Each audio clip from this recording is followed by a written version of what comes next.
Field in 9 for the Michael Caine. 5 furlongs straight, they're off.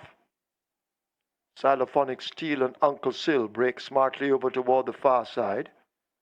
They sort themselves out and make their way toward us. In the red nearest to us, that's a Charming Sound showing good early speed as they've covered the first furlong and a half. Charming Sound out in front and holding a good-looking lead. Atomic Energy has stepped toward the center in the purple silk. She's alone, has catching up to do, more toward the middle of the track. On the far side, Uncle Sil just ahead of Xylophonic Steel, but Charming Sound continues to hold them all off. Atomic Energy now beginning to close up in the center. Uncle Sil not too far away to land a blow. Xylophonic Steel is shaken up hard, but it is Charming Sound the Grey who continues to occupy the run right against the stand fence and holds on to what is a good-looking lead. Atomic Energy continues to chase. Xylophonic Steel on the far side. Uncle Sil begins to fade, but it's Charming Sound in complete command. 16th to run. They're not going to stop Charming Sound and Matthew Bennett, and they pour it on in the end to win by Mabel double digits. Atomic Energy is second. Xylophonic Steel third. Uncle Sil fourth.